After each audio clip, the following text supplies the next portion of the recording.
Hello and welcome back to another installment of Road to Frozen Empire. Today we're going to be talking about the sequel to the original Ghostbusters, Ghostbusters 2. This is actually going to be a pretty interesting discussion because when talking about this film in particular, there's always two kind of different sides to it. There's people that think it's a good sequel and there's people that think it's a bad sequel. And then there's of course the people in the middle that just think it's whatever, that's okay, but it's not as good as the original, but it's not as terrible as a lot of people say it is. This film is also pretty famous because it came out 5 years after the original. Not only that, but it's also famous for having a little bit of troubled production with constant change happening to the script. There's also some conflicts with some of the actors, specifically Bill Murray, who really did not enjoy the experience of making this film. Now, like I stated before, there are three types of people when it comes to talking about this film in particular: the ones that love it, the ones who hate it, and the ones that just think it's whatever. Now the question is, where do I fall in these three options? Now, before we get to that conclusion, there's a lot of other things that we need to talk about first. Let's begin with something simple like the plot of the film. So a few years have passed since the events of the original, and somehow the people in New York have completely forgotten about all the ghost sightings and that the Ghostbusters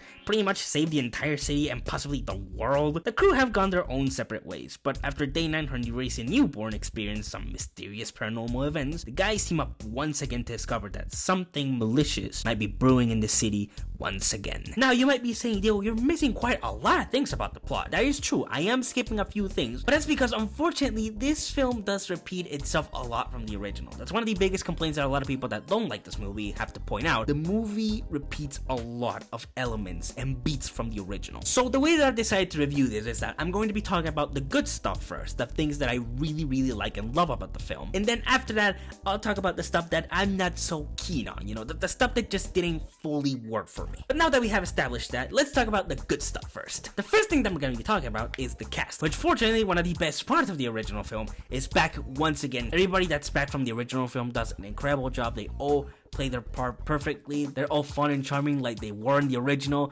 Everybody here is just a lot of fun. I know a lot of people complain that some actors here kind of play a little bit too silly of a role. Like Bill Murray, a lot of people don't like that he's a little bit more on the goofy side of humor here, when in the original he was more sarcastic. He had a more raunchy sense of humor to him in the original, where here he's more silly, he's more goofy, but I don't care. Give me angry. Will you give me angry if you had a bad day? You're cranky? Yeah, thank you. Good. Ooh, angrier. Ooh, I'm scared. You're scaring me. That's it. More. Yeah, come on. You're big. All right, destroy me. Destroy me now. Yeah. I've worked with better, but not many. Thank you. A lot of people complain about the scenes that he does with Oscar, you know, Dana's newborn. I don't know, I just thought they were kind of funny and goofy and also kind of adorable. So I don't really care, I don't mind it. He's not attractive. Was his father ugly? And he stinks. You're right, senor. Did his father stink? What's your name? His name is Oscar. Named after a hot dog. You poor man. You poor man. Even some of the standout characters from the original are back once again with even more to do, like Lewis, who not only is the lawyer for the Ghostbusters while they kind of fucked up trying to investigate something under the tunnels of New York City. I don't think it's fair to call my clients frauds. Okay, so the blackout was a big problem for everybody, okay? I was stuck in an elevator for 2 hours and I had to make the whole time. But I don't blame them, because one time I turned into a dog and they helped me. Thank you. Very good, Lewis. Short but pointless. He also gets to wear a proton pack later on in the film.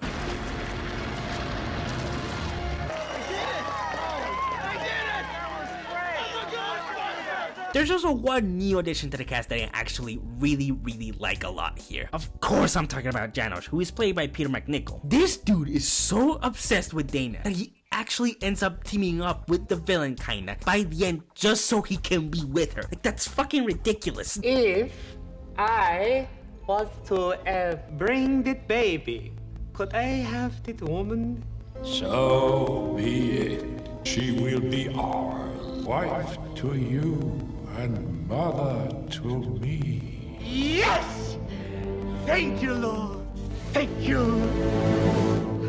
He's such a massive creep, but the way that he acts is so hilarious. He's so cartoonishly silly and goofy that I just couldn't help but adore every second that he was on screen. Now let's talk about special effects. Now this one was kind of hard where I wanted to place it because unlike the original has amazing special effects. Yes, there are like 1 or 2 special effects that haven't aged incredibly, but it doesn't matter when like 99% of the special effects in the original work incredible and still look amazing to this day. birthday. Here, it's kind of difficult because this is more like an 80% good special effects, and the other 20% is like questionable and kind of laughably bad. Like there's a scene where Janos, as a ghost, yes, Janos turns into a ghost later on in the film, goes to kidnap Oscar, again Dana's newborn, and it just looks silly because he kind of has a stretchy arm effect to catch the baby. It just looks very awkward and kind of off-putting, and not a good way. Also, Oscar the baby sometimes has a few questionable special effects. There's like a really obvious scene later on in the film, like at the end when Dana goes to rescue her baby from these fucking creepos. The baby just kind of flies away from her hands, and you can clearly see it's a fucking dummy. I don't care who he is. You're not gonna take my baby. Of course they're not gonna put a baby in danger, but like, goddamn, at least make it look a little bit more convincing than that shit. There's also a few effects here and there with the baby where they're trying to make him kind of morph into Vigo, but they're only just placing Vigo's face on top of the baby's face, and it just looks really fucking stupid. It like everything that has to do with a baby when it comes to special effects always looks off-putting or god-awful.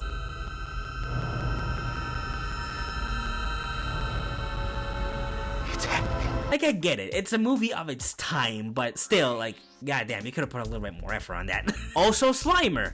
I don't like how Slimer looks here. Now, I don't know how people feel about how Slimer's redesign is in Ghostbusters 2, but personally, I just don't like it. It looks very cartoonish. Like, it really looks like more like the Slimer from the real Ghostbusters, the cartoon, rather than the one from the original film. Maybe that was the intent because the sequel did come out right after they were still making, or when the cartoon was still airing. So maybe they did that to appeal to the people that only watch the cartoon. I don't know, but he looks odd. Not only in design change, but also just in how he looks. Like, he doesn't look practical like he did in the original. In the original Slimer, he was a puppet. Here, I saw some behind the scenes of it, and it seems like it's still a puppet, but he looks so fake. He looks so CGI-ish. I was constantly questioning myself, wait, is he still a puppet? Is he still practical? Or is this a CGI effect? I don't know. It was confusing. I was very bamboozled by this Slimer, to say the least. Oh, it's you. Okay, but I didn't know you had your license. Now, aside from those effects, the rest are absolutely beautiful. I love the effect of the Statue of Liberty coming to life. It's silly as fuck, but I absolutely love it.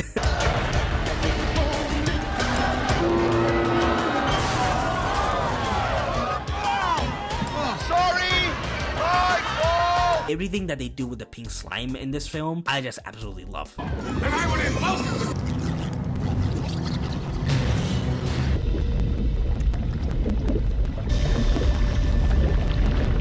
Other ghost and creature designs are absolutely phenomenal. It's a combination of the ghosts that we saw from the original film, but also some of them that are more like the ones that you would see from the cartoons, like the real Ghostbusters, which I loved. I love that duality of these two different mediums coming together. Overall, these films never miss when it comes to showing very fun and impressive special effects, even if they have a few shortcomings here and there.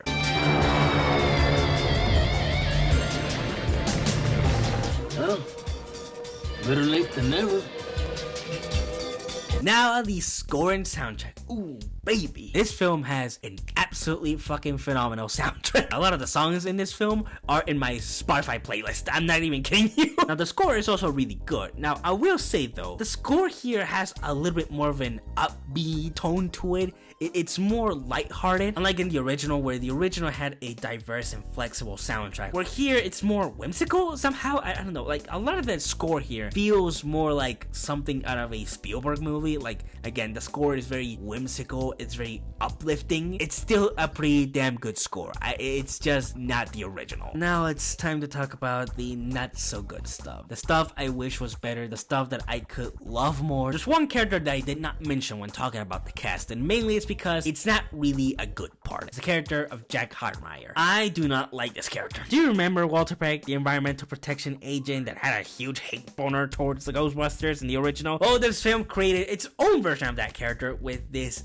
Jack character, who is an advisor for the city's mayor, who is now going for his run as governor. Jack is played by Kurt Fuller, and he's not a bad actor. I've seen him in plenty of other things before, and he's done an amazing job in other things. But here, he just kind of doesn't hit the right mark. He's just playing the Walter Peck character again. Less fun, less entertaining, with less personality. At the end of the day, he's just another obstacle for the Ghostbusters to fucking deal with. Now, I do know that originally, they were planning to bring back the original actor for Walter Peck to play the role again, but I don't know what happened. Maybe there were some disagreements, or maybe there was something where he was too busy doing something else that he couldn't make it, so they had to recast the character by creating a completely new character. Again, nothing against the actor or anything like that, but the character isn't as fun or as memorable as Walter Peck was. Look, you stay away from the mayor. He's running for governor next fall, and the last thing we need is for him to be associated with two-bit frauds and publicity hounds like you and your friends. You know, I'm a voter. Aren't you supposed to lie to me and kiss my butt? Now let's talk about the big bad villain of the film, Vigo the Carpathian. Now, I don't know how people in general feel about Vigo as a villain, as a character. How I feel about it is that Vigo is really cool in concept. I love that the first time that you see him isn't even in his physical form. We see him almost the entire runtime of the film as this really menacing and eerie looking painting. An incredible way to feel already a lot of dread for this character. But that's kind of the problem with him. He's only really a threat and scary when he's a painting. Now, when he's actually in his physical form, he is fucking silly as shit, and not only that, he's not even a fucking inch of a threat that they make him up to be. His origin and how he was pretty much defeated in his past. This guy was stabbed, poisoned, shot. He got everything. Like, everybody fucking hated this guy. He was a genocidal maniac. Didn't die of old age either. He was poisoned, stabbed, shot, hung, stretched, disemboweled, drawn, and quartered. Ouch. A vengeful spirit like that coming back should be a huge fucking threat. Unfortunately, he's not. It's just really disappointing because Gozer in the original film, they were so intimidating. Here, it's just a guy with a medieval costume doing a bunch of silly faces like that, and it's like, really? That's all you do? I mean, I get that he kind of paralyzes the Ghostbusters for like a few seconds. That's it. Like, they defeat this guy so easily. It just kind of ends up this wet fart of a villain. Like, oh man, that's really disappointing. Now let's talk about this positive slime. Now, in the film, there is a conflict. The entire city has been incredibly shitty, has been incredibly negative, and all this shittiness and negativity from the city has pretty much condensed itself into this pink sludge, as Winston puts it. Makes people absolutely fucking miserable. The absolute worst people on the goddamn planet. You can have this ticket and keep it. Jesus! You should watch where you're going! Right? Then I want you to go downstairs to the cellar and check the water lines of the boiler. Check the bubble. I want to do that today, all right? Could you do that? For a second, I thought that was just New York, but apparently all of New York in real life is just filled with that shit. I guess that explains it a lot now. Being miserable and treating other people like dirt is every New Yorker's God-given right. Then later on in the film, they kind of changed their slime to a more positive vibe slime. I will say this, as much as the concept of the silly positive and negative slime is, it gave me the scene of the dancing toaster.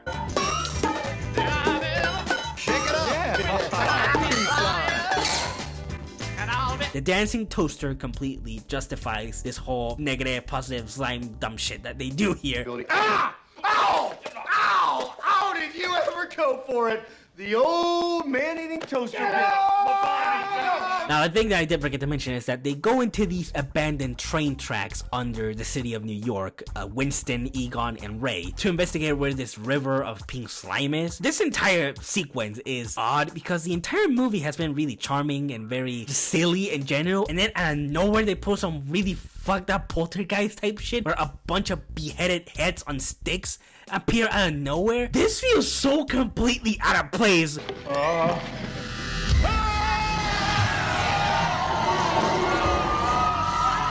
But then they find the river of pink slime and they all fall into it. They get out of the sewers and they're covered in this pink slime. They're like negatively charged because of the slime. Winston and Ray almost try to kill each other. Yeah, I said it more like it was my fault. That you were too stupid not to drop that plot line. Stupid? Hey, you better watch your mouth. I'll punch your lights out. Oh, yeah? Yeah. Well, anytime. Come on. Right now. We just went for a swim in it, and we ended up almost killing each other. Now we need to talk about the repetition of the film. This film does repeat a lot lot of things from the original. A lot of elements, a lot of beats are repeated. I'm not a big fan in sequels where everything that happened in the first one kind of gets put under the rug just because, oh, we need like a poor excuse for these guys to not be together again, or for them to kind of start everything over from the beginning. It's just really lame and lazy writing in my opinion. Now again, I will say this film, in terms of its script, in terms of its dialogue, it's not amazing like in the original, but it's not offensively bad until you get to those parts where they try to explain you why they went out of business, why they're not together anymore. These are really lame ass excuses. Now what saves it is that the script still has a lot of great jokes, still has a lot of really fun lines in it that just make it up from being a totally fucking awful script. But these moments where they try to explain why the Ghostbusters aren't famous like they were is really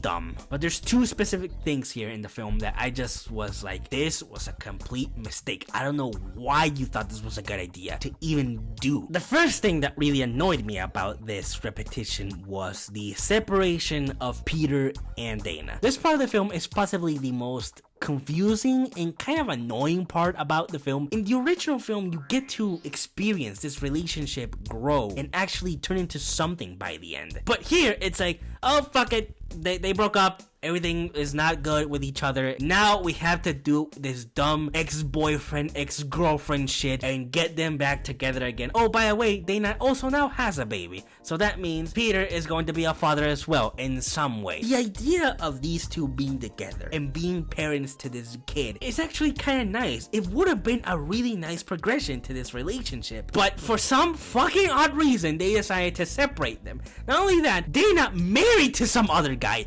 had the baby with this other guy, then the other guy leaves her because they were having problems in the relationship, but he also got a different job offer somewhere else, and that just kind of ended it all. They got divorced. Really? We're doing this shit? It's like, this is not good writing. This is not how you progress this relationship. It's not a progression. You're going backwards on the relationship. You're starting all over again just so we can experience the same thing like we did in the first film, but somehow less engaging because we already saw this. We already saw this relationship go through the ringer in the original film and actually progress and become a nice relationship. At the end of the original, you root for them. You're like, man, I hope they stay together. I hope they maybe form a family together. I hope Dana becomes a Ghostbuster herself. Ripley as a fucking Ghostbuster. That would have been amazing. But no, they don't do none of that shit. I need to feel loved. I need to be desired.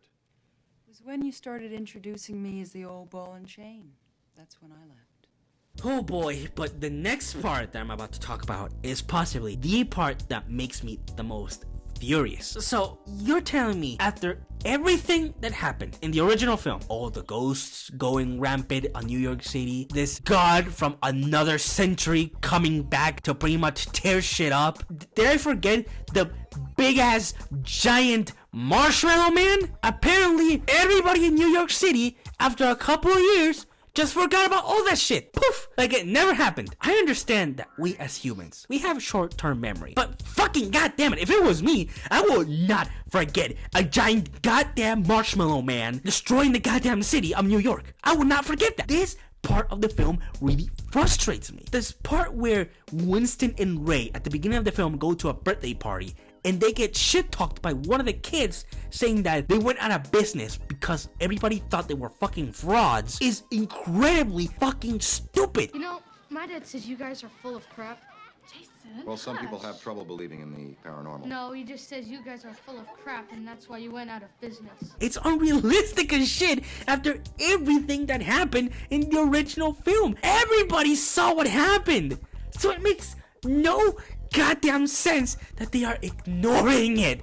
It makes no sense. It's stupid. It's lazy. It's just another obstacle to get the people of New York back in the good graces of the Ghostbusters when they were already in the good graces of the Ghostbusters in the original film. It makes no fucking sense. I'm not here to shit on anybody that either loves this film or hates this film or think it's whatever. I don't give a shit, okay, about that. I'm not here to tell you how to feel about it. But god damn it, this part specifically of the movie is fucking unacceptable. It's stupid as shit. I get over it really easily minutes after they mention this stupid shit. It's still really infuriating once you think about everything that happened in the first film. It's like, how the fuck did people just out of nowhere forgot all this shit? I don't fucking know. Ungrateful little yuppie larva. After all we did for this city. Conjured up a 100-foot marshmallow man who the top 3 floors off an uptown high-rise ended up getting sued by every state, county, and city agency in New York. I really need to talk about these fun facts before I go fucking insane.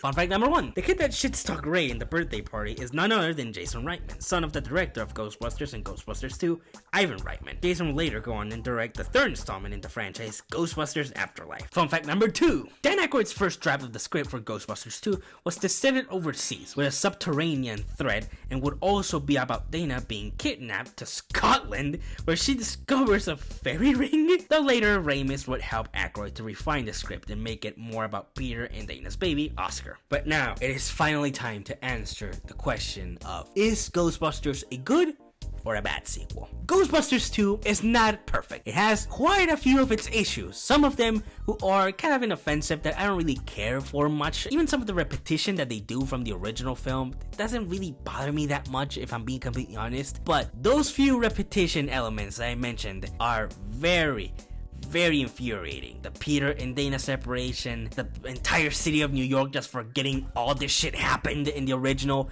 It's just frustrating as fuck, and I do not like it. I thought the film was still very charming, was still very fun, and in general still had a lot of heart and passion put into it. You can see where there is passion and when there's not. Here, there was passion for it. There was actual investment to try to make this as good as possible. But with the script changing a lot, with a lot of disputes happening between actors, producers, and all that stuff, you can see some of the shortcomings of that. But the fact that it's still able to be as fun and entertaining as this is still pretty impressive. Every time I rewatch this, I still have a pretty good time with it. I still have a blast with it because it's still a lot of fun to watch. I just wish it was better in some of the places where it kind of feels short for me. Ghostbusters 2, in my opinion, is a good sequel. Not a great sequel, not an amazing sequel, and definitely not a perfect sequel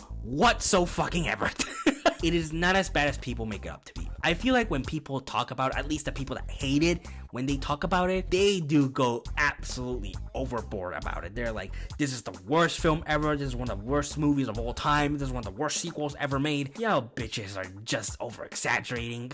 But again, that's just my opinion. But thank you so much for watching. What did you think of Ghostbusters 2? Did you love it? Did you hate it? Or did you just kind of in the middle? Let me know down in the comments. I really want to know what you guys think about it. Don't forget to like the video if you enjoyed it. And please remember to share the video with everybody you know, because these videos have been taking a lot of time and effort to make. And like always, good day, good night, and stay safe. And I'll see you in the next installment of Road to Frozen Empire. Take care.